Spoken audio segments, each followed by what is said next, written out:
We get in-depth with Rocco DiLeo about restaurant build-outs. Here's the full-length interview from episode 4. If you heard the first half of the interview, scroll to the 34-minute mark to listen to the rest of the episode.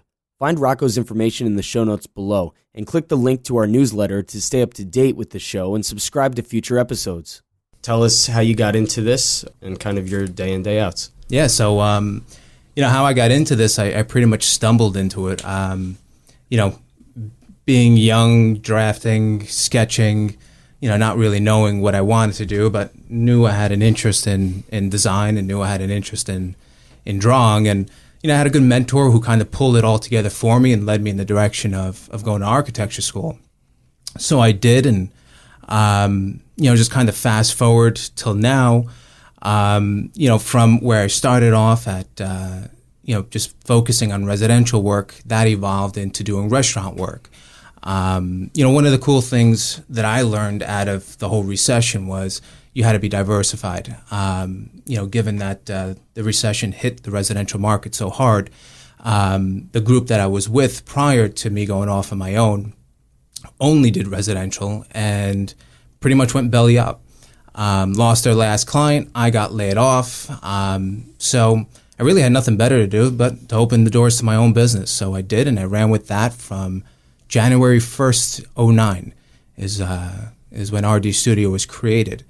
And from there, I grew into restaurant work when I got introduced to Andy Fortzheimer and Sasha Marbatus, who are the co-founders and owners, or previous owners, of Bar Taco and Barcelona Wine Bar.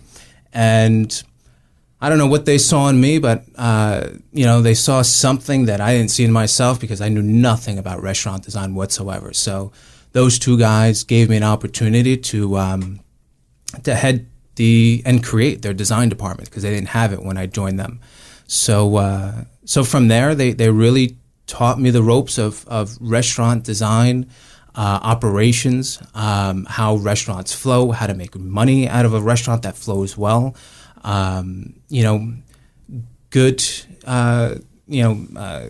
Good directions to go in from a design perspective and what to stay away from. So through all of those years, kind of ended up where I am now with, me continuing to run my own business, where we focus on a whole bunch of restaurant concept on a national level to a local level, to working with Justin and helping him out on, wherever he needs help on, his next endeavor on this new restaurant. By the way, when's it going to open? Yeah, let you know when I know. I'd love to know that. Wasn't the last number 100 days? Yeah, somewhere around there, ballpark. Yeah. So that seems close enough. So when you came in now, too, and started working with the Bar Taco restaurant group at that time, right? Yeah. How many restaurants did they have already operating to the point where they said, all right, now it's time that we bring somebody in to really develop this concept a little bit better and really navigate the architectural standpoint of it? Yeah. So they had 7 restaurants when I rolled in 2012. And at that point, they were invested in by a local PE group out of Greenwich. And they knew at that point, and part of the structure of the investment was, they needed to scale both concepts. So they knew that they needed to bring architecture and interior design in-house. And that's, when he went searching for someone and found me. So you sit down, you start having talks, and I could imagine that your sit down is asking, what do you want to accomplish in this? Did you have a direction that they were looking to lean towards with their properties and developments? Yeah, I mean, when Sasha and Andy were doing it by themselves, Sasha's the creative director behind, both concepts. He's the one who pretty much created the vision for them. Doesn't really have a formal culinary background, but he understands food. He understands the simplicity of food, without overdoing it, kind of just letting the raw nature of protein and produce kind of be what it is, rather than dressing it up with, too many sauces that makes chicken not taste like chicken. Mm-hmm. So he brought that aspect to it. Andy brought the business aspect to it. But when they brought me on board, it was all about scaling fast to about 4 or 5 restaurants a year. But more importantly, through that whole process, one of their biggest goals is that they didn't want to be a cookie cutter restaurant. Having each concept, look familiar to one another, have those similar traits that a brother and sister would have, but, understand that, everyone has their own personality, and they wanted every single one of those restaurants to have their own personality. And one of the things that they did incredibly well was each restaurant fit into the context of the neighborhood they were going into. And, Barcelona's and Bar Tacos, again, they all generally look the same, but, we always kind of looked at the culture and looked at the neighborhood to see what it had to offer, and kind of pulled those inspirations into the design to make it, your local restaurant, your local bar, so that people were familiar with it rather than this, space shuttle from outer space just kind of dropping and plopping in the middle of a neighborhood and everyone wondering why the hell it's there. And that's really true too, as we do have Barcelona and Bar Taco are not really on the West Coast at the moment, I think. No? No. Excuse me. They have as Denver or Colorado is as west as they go. Well, we're heavy up the East Line. They're very much. And when you do walk into all of them, they are all very familiar yet completely different simultaneously. So, for an instance here, Portchester's Bar Taco is almost nothing like Stanford's Bar Taco, or go further up the line to, where's the next one? Darien, Westport area? Westport. They're all similar, but absolutely nothing in that layout is really the same. Correct. All of it's bar-centric. The bar is the heart of that restaurant. But, one thing that differs from Bar Taco Portchester to Bar Taco Westport, the color scheme is the same, but, Sasha had the brilliant idea of, going to the local Westport library and talking to the local historian there and pulling a whole bunch of pictures from the archive of kids playing on the beach, old lighthouses that exist there, beach houses, and pulled in all of these, photos as the artwork for that restaurant, again, to kind of bring it back to, to the context of the community. That's almost like a Easter egg, if you will. I never known that as many times as I've looked at all the photography around the restaurant at all. I would have never thought that came from somewhere from the history of the town as far as a generic stock photo would be. That's a nice little point. So how many restaurants did you actually have your hand in designing from when you started with them to when you stepped away? So there were 7. When I left, there was about 35 restaurants in total. So, jeez. Yeah, so... That's a solid number. Yeah. So you mentioned that the bar is the heart of the restaurant and Bar Taco, right? And Anuma's described Manhattan as the kitchen being the heart of the restaurant. So what do you think when you're designing? What's like the driving force of deciding whether you want the bar to be the heart or you said bar centric, or whether it's like kitchen focused? Well, listen, it all comes down to the concept. It all comes down to the restaurateur, right? I'm just a tool that someone's hiring to kind of help turn this idea into a reality. I did that for Andy and Sasha, and I'm doing that for all of my clients now. So, it all comes down to the concept. Do you want a more bar-centric design and concept, or is it more culinary driven? And from there is really how you start master planning that floor plan and the orientation of the kit of parts. And maybe it's a combination of the two. We explored this similar idea of, what if, it's not just bar-centric, and what if it's not just, culinary driven? What if we literally tie the kitchen to the bar, and have it as, this one grand experience? We've done that before. So you see that a lot with like oyster bars, where they have like the oyster bar connected to the bar, so there's always something going on, and you sit down and a lot of actions. What was the thought process behind Eugene's? Because that's sort of an interesting concept that ties into the food and the bar and just the general appearance. Well, we should really intro Eugene's also, though, as being almost like an old school diner, right? Correct. When David DeBari, the chef owner of Eugene's, approached me, he told me was that he wanted this badass, unique, chef-driven diner set in a 1970s basement. That's awesome. And that was it. You know, that's what he gave me, that one statement. And what was your first thought after hearing that? Like what one unique like item or showpiece stood out in your mind? You know, one of the things that got me really excited about it was when he told me he wanted a rotating cake display case. You know, and he wanted to make sure that the rotating cake display case was literally, you know, what we would call the bar, what we would call the cake. Yeah. I mean, the kitchen.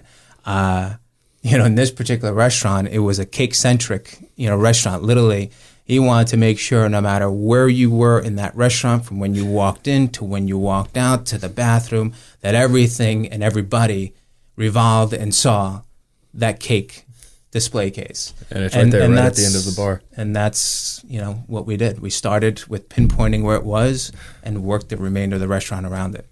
And what's really interesting, too, in that design, I actually just went in there for the first time a few months ago, and I had some bone broth, and it was served to me in a teacup, which to me, I said, is fantastic. I'm just sipping my soup out of a cup, essentially. But the top 50 bar list just came out recently, and Dante's in New York City topped that bar list with number 1, and its layout is really the layout of a cafe. So it took some of that old minimalistic attitude and simplified design to really be something that stands out very different. And once I saw that, and I saw Eugene's, I said, this is very similar too. This is almost a modern retro diner, if you will. The front of the bar area when you walk in, it has that 3-inch padded elbow area where you could put your arms down.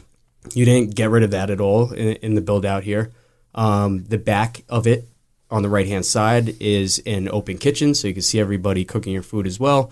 And then there's tables to the back of this restaurant.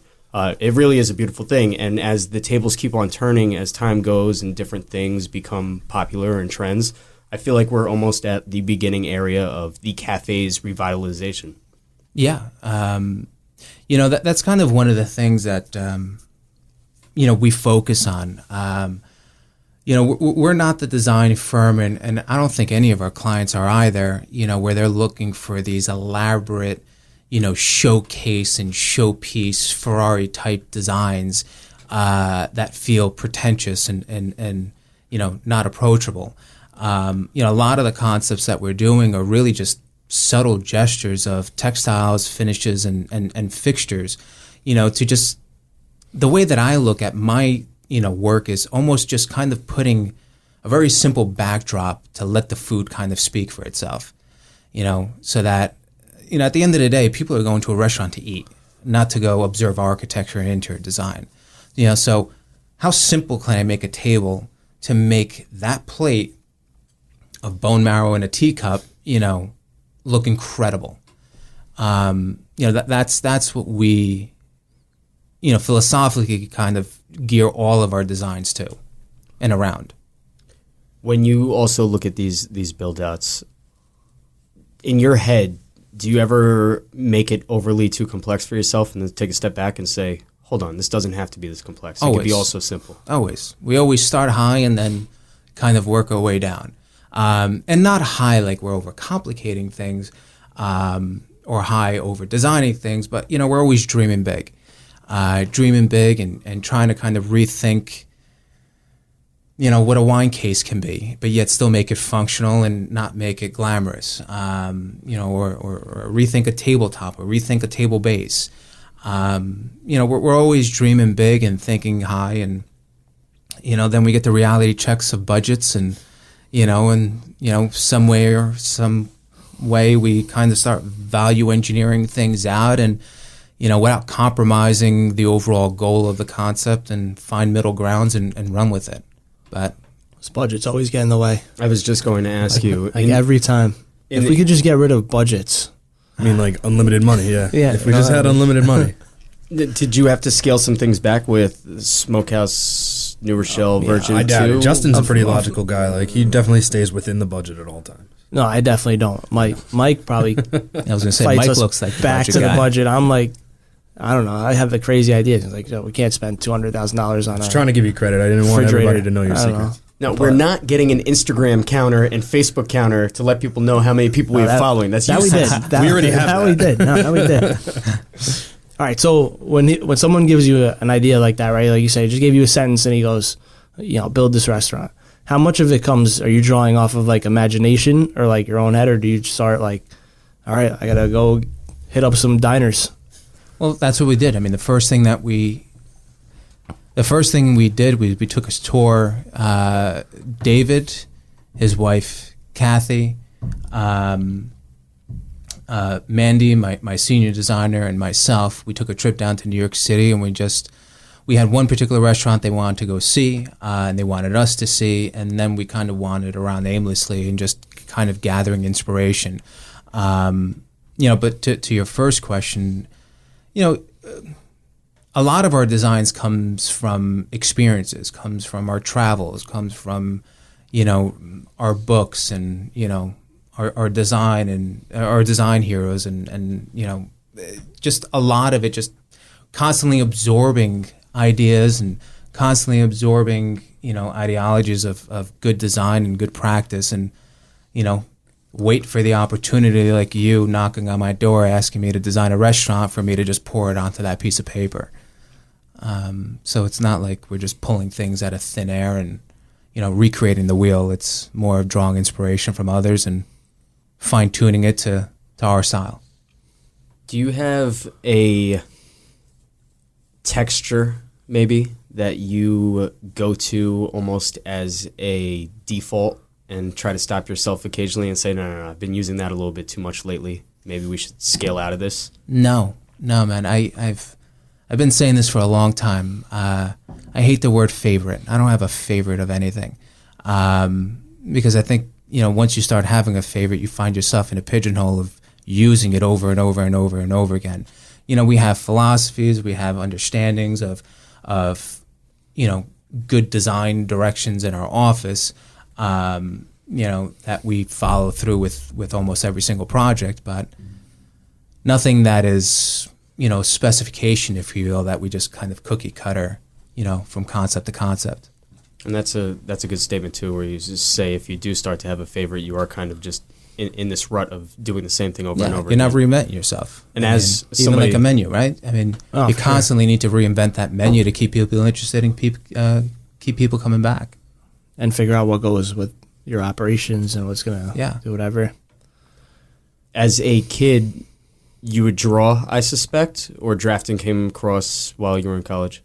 Drafting came across when I was in college. When I was a kid, I would draw Bart Simpson over and over and over and over again. I don't know why.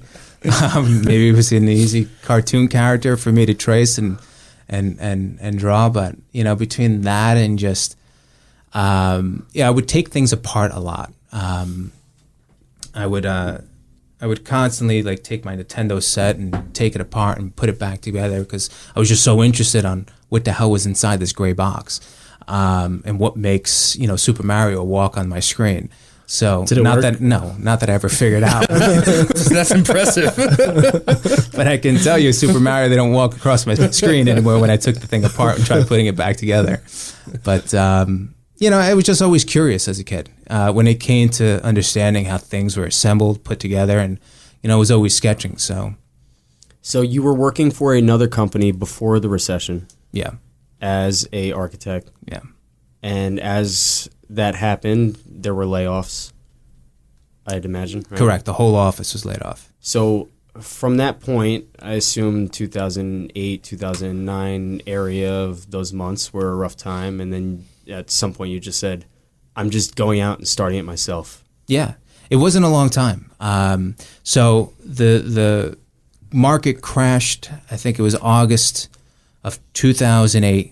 I remember it vividly. We were actually having an office outing in New York City. We were going to visit the MoMA, and it was the time that at the corner of the streets they were selling newspaper in these racks. And the headline was of the day before, Dow Jones crashes 500 points. So that was eye-opening. But we still had, a handful of clients still in our mix to keep the office alive. But then it was I think the first or second week of December that the last client we had pulled the contract, and the company had no clients to support us. So I would think it was the day or two after that news came through. The partners of the firm sat us in their conference room, and one of the partners was crying. It was just whatever. It was sad, but laid us all off. And so so some people went outside and went to go smoke a pack of cigarettes. Others went to their desk and cried. I went back to my desk and I took the resume that I had and I quickly started putting it on Craigslist and everywhere else that I can plaster it to find another job. But realized real quick that no one was responding. And the few people that did respond, were going to pay me minimum wage. I was going to be some slave in a closet office in New York City. So I had no debt. I had no kids. I had no responsibilities. I'm like, I had nothing to lose. So I took the leap of faith and ran with it January 1. So within 3 weeks, I went from having no job to having a job. Or having your own business to that effect, right? I created my job. So now the other question is too, because people start businesses all the time and then they go, all right, now where are the people? How did you start getting the contracts to do what you're doing from literally almost nothing? Network. I brag about it a lot. Since 2009 to even now, I must spend maybe like $500 annually on branding and marketing, which has to do with me pulling together portfolios, little portfolio pamphlets that I send out to clients, that are meeting me for the first time. I think it's a little bit more personal than just giving them a business card or telling them to go surf my website. But literally, it's all word of mouth. When I first started, I literally called everyone that I can possibly think of. Those that were in the profession, those that were in the industry, to family, to friends of friends, and just let everyone know what I was doing. And, it started off small, but it grew. First year, from 2009 to 2010, I grew about 20%. I kept growing about 20% annually, year over year, and now with this huge construction boom that we're having, and the strong market, in my opinion, we've pretty much doubled in size in the past year and a half. So it's been good, but it's all been word of mouth. What are the majority of designs that you're currently doing? I know, so restaurants are a piece of things, but you're also doing some interior design, I guess, and residential and buildings maybe? Yeah, so we're a full-service architectural and interior design firm. We focus on design and project management for the residential and restaurant industry. We also tried focusing on retail, but it never really took off. So largely the work that we have is about 70% restaurant work and about 30% residential. So, we are, master planning from inception, to all of, the design phases that we typically know of, all the way into construction administration, and, doing our best to give our clients a turnkey product, with as much support and service that we can offer. And so now to take back to Bar Taco, that was 2012, you said? Yeah. You said they took a leap of faith, and that's maybe because you didn't have as much restaurant build-out experience at that point, or? I guess so. I mean, but, again, going back to networking, my old boss who laid me off, his office was across the street from the Bar Taco headquarters. When Sasha was looking for someone to head his design department, he went back to my boss because they were on good, working and friendly relationship, asked him if he knew of anyone, and my old boss told him to give me a call. And that's kind of how all of that played out. And again, I knew nothing about restaurant other than opening up a menu and ordering from it. So whatever my boss told Sasha, really Sasha went with his gut and gave me an opportunity.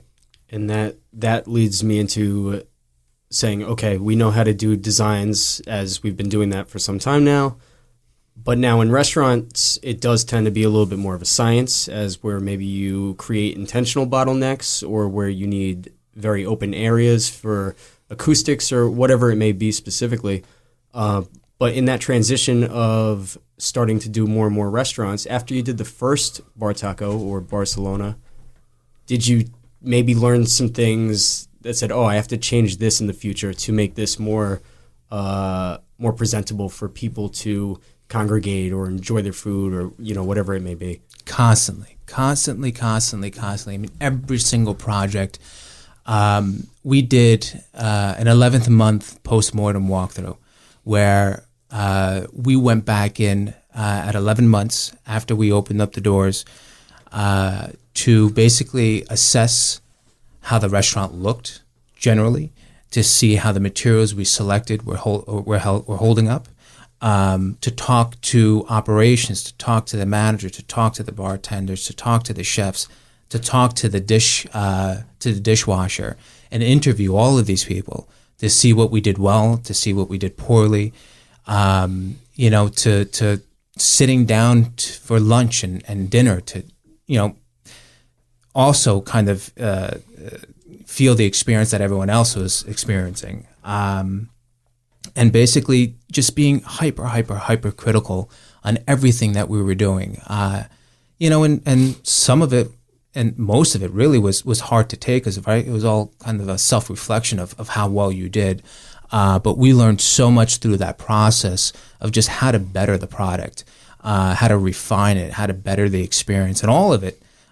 Even to this day with my clients, it's all about customer experience. What can we do better to better serve our guests, to have them experience something that they haven't experienced anywhere else. How to reduce ticket times, how to, put on a better show, from a bartender's perspective, to sell more drinks. We were constantly reevaluating everything we did. So you touched on a little bit what I'm going to ask, but when you design a house, like let's say you're building a house from scratch, the end success is the happiness of the people that are going to live there, right? So as long as they move in and they're happy with how the house looks and how they live in it, okay, then we consider the house as a success. Is a restaurant, how do you ultimately gauge, was this a successful build out or a failed build out? Because an owner can have an idea and walk in and love the way the build out is, but then, the place flops, or, maybe their sales aren't, whatever happens, and it's not always necessarily due to the build out. Sometimes people don't know what they're doing, or the product is not right, or the location is not right, or whatever. But is there a benchmark that you say, is it different for a restaurant? How do you gauge that? Yeah, I think that benchmark is that 11th month postmortem walkthrough. So not numbers per se, but just listen, we're constantly getting comment cards forwarded to us, particularly when it's critical on how a restaurant operates or how a restaurant feels, or if it's too loud, well, why is it too loud? So we're constantly getting that feedback. Is the question more on why restaurants fail because of design, or? No, I guess what I'm saying is more is there when you're designing a restaurant, you want to hit a certain number, and do you have to design it in a way that's not just aesthetically pleasing, but that's going to generate the sales numbers too that it needs to generate in the space? Got it. So the perform of the restaurant. So yeah. So, I mean, it all comes down to the perform and the economic model, or the economic model of whether or not your restaurant's going to be successful or not. So, having an understanding, and I didn't really get too much into this, with my current or past clients. They had someone on the accounting side do it, but, I have an understanding of, they have a rent roll, they have operating costs, they have a certain ROI that they want to hit, and, all of it backs into how many seats and how many times they can turn that seat every single night. So, having that understanding of how many seats they need to perform their numbers is pretty much my kind of get-go to laying out a restaurant. You're contributing to restaurant success, obviously, through the build-out as well, but to touch on what you just said, just too, was there's a whole other aspect of that too, and that's how is the restaurant run? Does the owner know what he or she is doing in the restaurant to actually bring money in, bring clients in, and it's not just an architectural issue that occurs on that side of things, no? Well, but I before you jump into that, I think it's important that you're bringing the right person to do the design that you want to do as well, because like you can hire anybody to do like an architectural design, right? But if you have no experience in we walked through that restaurant that we almost took in Connecticut, right? And we walked into that floor plan, and I think all of us were kind of like, I don't understand how they ran that, right? Did that? So, part of that is just not setting it up right to like execute what you need to do. And if you're not hiring the right person to kind of like guide you or talk you out of your crazy idea, like I want to put this over here, and someone's just say like, well, it's not going to work. And I think I better understand your question now. It's finding that balance in design and in operations and just general functionality of what a restaurant needs to work well and feel good is important, particularly when hiring a designer. Architects are notorious, and I'm an architect licensed, but just given the formal training that I've had, I kind of shy away from the norm. But generally, architects always want to kind of over elaborate and almost kind of over accentuate code requirements. If a 36-inch opening is required, they're going to make it a 42-inch opening. But one of the things that if you're not well trained in restaurant design, everything is about footsteps, right? The less steps you take, the quicker the service is going to be. The less steps you take away from your service station, the more service and attention your guest is going to get in that table. So the proper placement of a waiter station to a certain dining section and making sure you have enough waiter stations in your restaurant, to accommodate the amount of seats and sections you have are incredibly important, because the last thing you want, right, is to have your server, serving a table 10 at the front of the restaurant, to have to go all the way behind into the kitchen to get them a fork, to come all the way back. Because when they get back into the kitchen, they're going to be looking at their cell phone to see who texted them. And it's going to take that much longer for that guest to get that fork. Rather, if you give that server that waiter station and everything they need in that waiter station to serve that section, there's no reason for that server to leave, which optimizes guest experience. So that's, what we bring to the table, with all of our projects. I think steps matter tremendously, and people think I'm crazy all the time when I complain about something. As from the bartender's perspective, say I'm working the service well, and I'm getting slammed with tickets during prime time. I have to not only make the drinks that are somewhat near the well, but then I have to walk all the way around the block to go get wine glasses, just to bring wine glasses back over to the service station. I go, why do we have all these glasses of wine on the other side of the thing when the service printer is right here? And now I've just walked back and forth 6 times for each ticket pretty much to have to get these wine glasses. The kids are like, just deal with it. Whoa, you crazy? I go, yeah, but the workload could be so much shorter. We don't have to have this many bartenders like tending to one single ticket. Makes no sense. And it can be as easy as putting a drain board next to you, with glass racks that go underneath and clean glasses on top, for you to have everything you need within arm's reach, or at least, with a 180-degree turn of your torso, which is really how we design. And making sure that every single one of these cocktail stations are identical so that you're not retraining, with every movement that you take.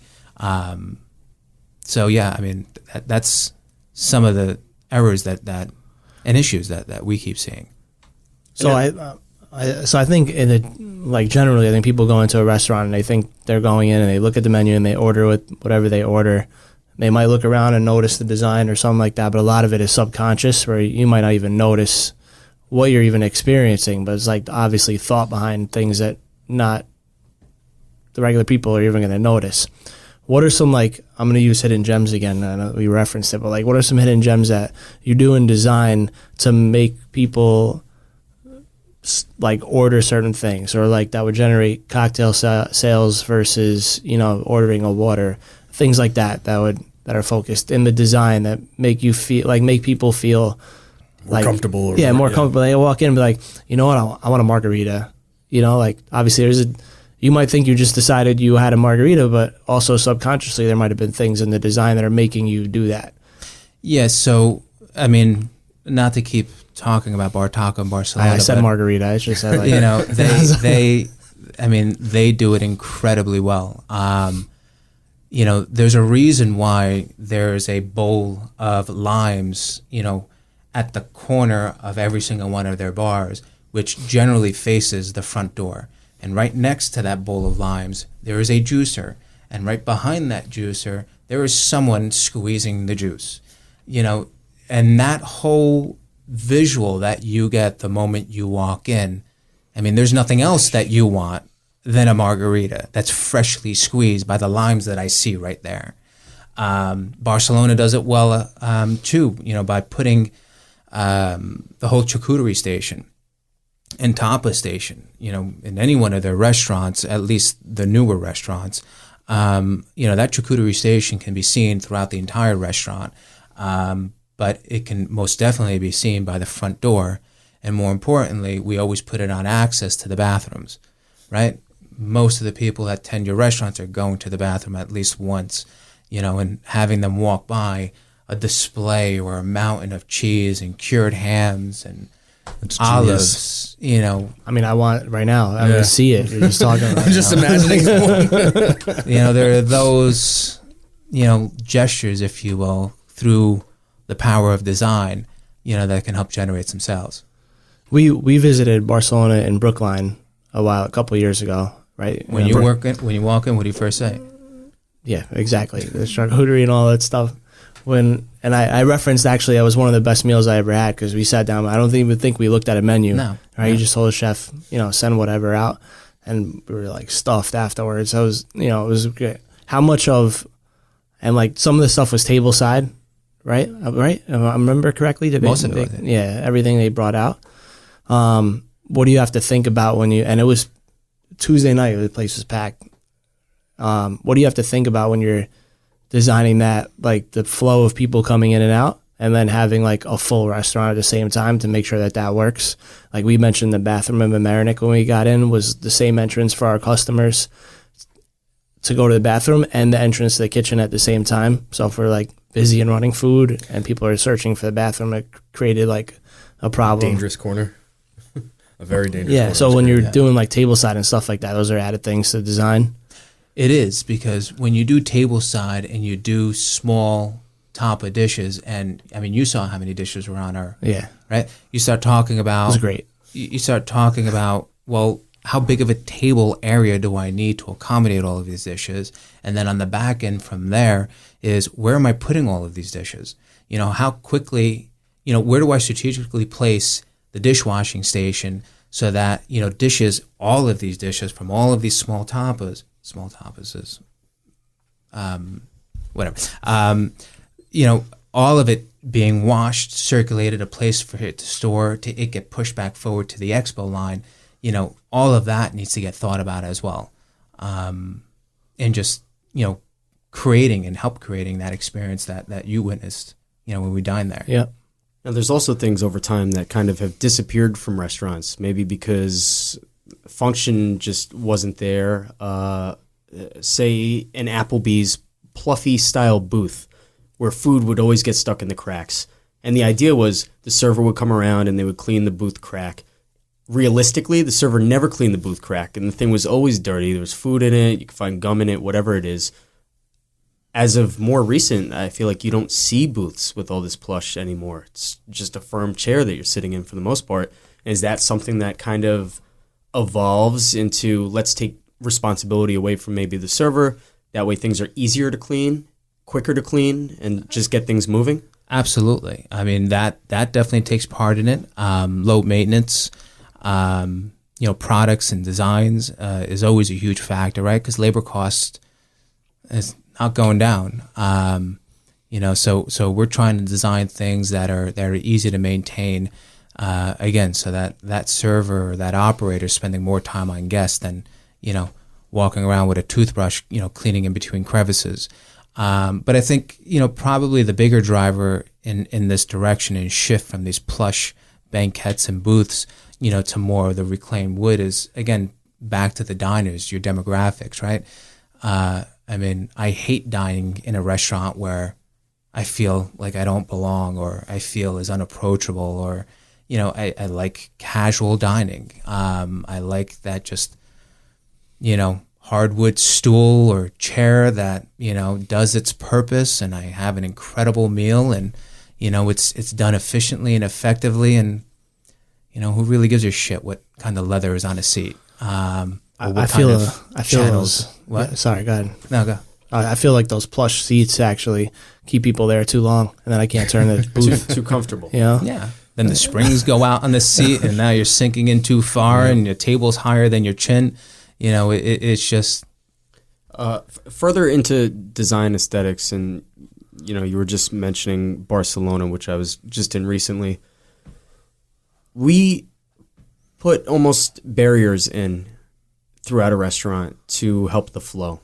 And that barrier could be made of anything. It could be a wall up to your waist, or it could be a wall completely top to bottom. Or in this Barcelona relevance that I'm stating here is it's actually wine bottles for the wine cellar. That creates a glass wall that you could somewhat see through, but simultaneously it blocks sound and it does create a separate environment from the bar versus the dining room, which is rather nice. This can be done a multitude of ways, I presume. Yeah, just another feature that Barcelona has is the flue wall. They have one here in New Haven, but they have many more of these flue wall features in a lot of their other restaurants across the country. But similar to the wine wall, basically it's clay flues that you would have traditionally used for chimney liners to get the smoke out of the firebox, out to the top of the chimney. And if you turn that horizontally and you have varying sizes of them and you stack them organically, it creates this cool wall that is about 18 inches wide that when you're walking perpendicular to it, you can't really see the dining room. But if you stand parallel to it, you see right into the dining room. So it creates that separation, but yet you're still connected, if you will. Curtains, soffits, sliding barn doors, the back of a high banquette that gets incorporated into bookshelves. We use all of these elements, not to kind of create walls, right? Because we want the space and the energy in this space to kind of radiate throughout. I should have said dividers, really, right? Yeah, right. But, it's all about, at the end of the day, it's all about using these features to create intimate spaces rather than these dining halls. But using these features in a way that they become transparent, they become flexible, so that when you do need a dining hall and you are hosting a wedding in your restaurant, you can move them out of the way and accommodate that. So flexibility is also a big feature in what we think about, these type of divider walls.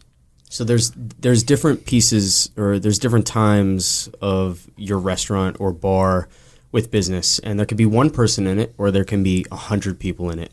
Now, for example, one of the bars that I went into, it was the size of the ceiling was about a 2-story bar, and it was extremely empty when there was one single person sitting in the room.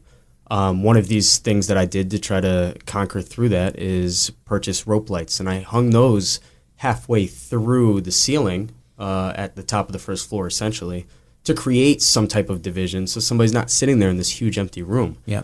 But I've seen other ideas of build-outs where partitions were able to open up as the room got more and more crowded. That way you would keep people in a little bit of a funnel.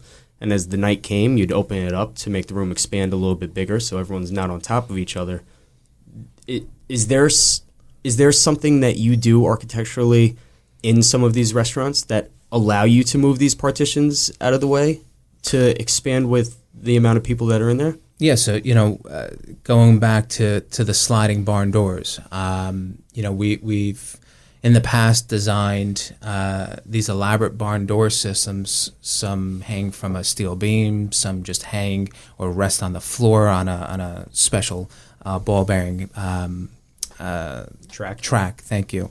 But to your point, no one wants to be that first person in that restaurant, and more importantly, that first person wants to feel comfortable and invited when they do walk in, so that they don't, again, feel uncomfortable. So, having layers, in a restaurant and creating these layers through these dividers is important. But you also touched upon scale, right? Walking into this cavern, if you will, that's just soulless, is something that we try to stay away from. So when you walk into Eugene's, I don't know if you guys noticed, but when you walk in, particularly off of Main Street, there is a soffit over the front door, and it's a design technique that I learned from a very notable architect, Frank Lloyd Wright. I don't know if he rings a bell, but when you walk into any of his buildings, when you open up that front door, he compresses the ceiling, almost obnoxiously compresses it, but he does so to kind of create this experience of, just creating this vestibule that is small in scale, so that when you walk through the vestibule, the restaurant opens itself up to you. But you need to be careful about how much it opens itself up, because you don't want to create that cavern. So in Eugene's, we had that soffit over the front door over Main Street to kind of compress you. You walk through the wood doors, and then you have the acoustical ceiling that's dropped down to 10 feet, which caps the bar. So we use the drop ceiling to kind of define the bar zone. And then you walk into where the kitchen is, the ceiling steps up another 2 feet to kind of create that zone. And then you walk all the way into the back where you have that lounge seating and that mezzanine, and the ceiling opens itself up entirely there naturally because it has that skylight. But there's this whole kind of escalating effect that we worked with the ceiling to keep the scale, to keep it approachable, and to make it inviting. I did notice that while staying at Eugene's. And for those of you that are listening on your phone, Eugene's Diner is in Port Chester, New York. You could look it up and kind of follow along with what these places actually look like. Eugene's Diner, that is. Now, also, to say Bar Taco in Port Chester, for example, there used to be at least a film that was kind of always playing on the wall. And through the bar and nightlife, I noticed that we create movement a lot of times to compensate for people maybe standing around. Nobody wants to be in the bar where there's absolutely zero movement happening. They feel stagnant. And to get around that, maybe some places have go-go dancers. Maybe some places have light shows. Bar Taco always trying to sell sex. Always. Bar Taco had a movie playing in the background. I think Fortina also does this for the majority of their time there too. Yeah. This is something that is intentionally created, I presume, no, to keep movement happening where there is none? Absolutely. But the other tool that we use to help create movement is ceiling fans. Dual purpose. One, to keep air moving, but two, to keep, a movement in the ceiling where traditionally you wouldn't see any movement there. And just Bar Taco, for an example, is seeing that slow-moving fan, just creates some visual interest rather than just a stagnant ceiling, but also kind of transports you back to that beach in Mexico. Those are some other techniques. You posted on your Instagram the other day, RDStudio Inc., by the way, I'll plug that for you, shopping for chairs on the Lower East Side, right? How important is sourcing stuff like that and, trying to get down and find random places and finding this chair in this spot, or what wood you're going to use for the wall in this spot, other than going to some online thing where everybody can just go get chairs and it's the same chair that every other restaurant has. I can't stress how important it is to get your butt out of the chair and go out to these vendors, talk to these artisans, to these suppliers, because there's so many products out there that it's overwhelming. And then you throw the internet into it, it's just mind-boggling. But for us, we source pretty much everything in the restaurant, with the exception of the small wares package. our best finds are the items that we weren't looking for. Just randomly walking around, the factory that we were in Brooklyn the other day, and stumbling upon the chair that was the chair, that we weren't thinking of. What specifically made it the chair? Because I get what you mean by that, but it was a bent wood chair. It's classic. The stain was perfect. The spindles on the back of the chair tied in to the architecture and the interior design that were set forth in this restaurant in D.C. It just, the halo was over the chair, and it just, it was that moment of that is the chair. Yeah. To walk around the flea markets of Brimfield, Massachusetts, where they have quarterly these huge tents laid out over acres of fields, where these vintage vendors from all around the world come and set up shops and basically put on display their findings of what they found in an old schoolhouse that was being thrown away, to just random trinkets, really, that we just use as inspiration and use to kind of make our restaurants unique. So there's a drinking game out there that you have to do a shot every time Jay says the word sustainability. I'm going to save everybody a drink right now, and I'll just ask you how much focus, or obviously, do some people care about, like you just said, if it's a repurposed wood or something that was used before. Upcycled. Is that or upcycling? There you go. Somebody had to take a shot. Is that like a focus for people, or is it more just like kind of the quality find? It's really, unfortunately, it's not. I have very few clients that even approach the word sustainable, particularly when it comes to building out a restaurant. We can introduce him to Jay. He says it all the time. What's that? I said we can introduce him to Jay. He says it all the time. We repurpose a lot, by going to these flea markets and, getting old factory lights and, picture frames and artwork and things that are going to get naturally thrown away and repurpose them as the decor of the restaurant. We use a lot of reclaimed wood, from our source in South Windsor, Connecticut. That brings some sustainable aspects to it. But when it comes to, green design and energy saving techniques and things of that nature, it's pretty difficult to achieve in a restaurant, just given the amount of power and energy that's needed to cook a dish. I went into a bar and was looking to fix this bar up that needed a little bit of work. The first thing I asked the guys was, what's my budget? Give me a budget to work with here. They go, what do you mean a budget? I said, well, we need to fix a lot of things in the bar, and I need to know where I could spend and where I have to be frugal. So you say reclaimed wood. I used a lot of reclaimed wood stuff because obviously that's free for the most part, depending on where you find this. Did I have to put my own labor in? Yeah, I had to sand these things down. I had to stain them myself. It's free if you reclaim it yourself. Well, I did the reclaiming, is what I'm saying. Well, I also took these pieces of woods from pallet, maybe, right? Yeah. On the side of the road, someone was trying to get rid of. I said I could use that. Why leave it here on the side of the road? Eventually, I wound up doing a lot with very little. But when we said earlier in the show here that guys that are looking to develop their space, the budget's just not there for what they want to do. Is it ever something even suggested where you say, hey, we could get costs down by sourcing differently? Absolutely. For example, the chairs, going directly to a vendor, going directly to a source, opening up your own national accounts, with lighting manufacturers and tile manufacturers, drastically reduces material costs. Just remember when you hire a contractor, and they're really important in the whole process of building a space, but, there are certain elements that I think and recommend typically, for an owner to pull out of the contractor's scope of work, light fixtures. It's an easy order, right? You have a light fixture package, you have 10 lights that you want to order and redecorate your bar with.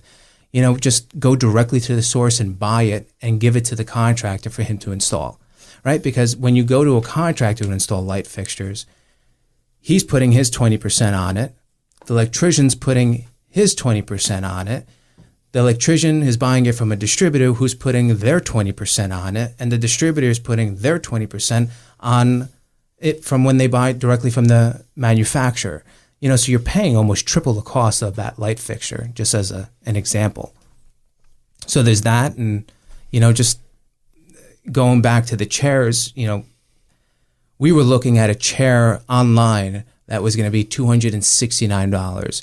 And we went down to Brooklyn and found this chair that was, again, the chair, for $130. Just having that network and having those contacts, and knowing who to call for whatever you need, will save quite a bit of money from the bottom line. Plus, you had a story behind it too, so you can maybe you have the story of finding the chair. You have a story of finding the chair. Or you can talk about. Somebody says, "I like these chairs." Right, it's all about experiences. You have the story. That's where the storytelling. Every restaurant's telling a story, one way or the other. What's on your list of future endeavors that you want to get into? I mean, there's guys listening to this all over the world that may say, "Hey, I want to contact you," and one guy in China. There's a couple guys in China. That one person in China that's listening. My long-term plan, obviously I love what I do. I'm really fortunate to say that not a day goes by that I consider what I do work. It's just a passion of mine, and I don't see myself ever stopping doing this. One of some of the other avenues that I want to go in is furniture design. Kind of coming out with my own line of furniture and chairs, to start pulling those, into, some of these other concepts that we're working on. Long term, when I get arthritis in my fingers and I can't draw anymore, possibly be a developer and kind of focus on building spec homes. Running down that path. Mini homes out of storage cubes? Mini homes, yeah. No McMansions. I'm sure you guys have seen this, right? The tiny home movement? Yes. Yeah. You purchase the container, you get this thing outfitted, and then really that's a game of Tetris at the end of the day. How many things could I compress into one area to make this functional? I'm telling you right now, my wife, Nicole, she wants to have one of those. I do too. I don't know. She wants to put you in it in the backyard. Maybe. So, Rocco, we'll put all of your notes on where anybody can find you in the show notes below. Guys, click your phone and just swipe over to the side, and you'll find the link over to RDStudios.com. We'll throw your email in there too. So somebody in Wyoming might say, "Hey, I'm trying to build out this restaurant. Let's fly or this the guy one out." guy in China. Yeah. Or that one guy in China, exactly. But it's rdstudio-inc.com. Hey, there you go. That's the correction. We'll throw those in the show notes for you. He just learned my name too, so don't worry about it. Yeah, it happens. French for years. Just found out the name. Rocco, thanks for coming through. Of course, guys. Thank you. Thank you. Enjoy the show? Make sure you hit the follow button on your platform to see our shows pop up in your feed. We've got plenty of in-depth interviews and interesting guests to come. Want restaurant tips and tricks? Grab the newsletter link in the show notes.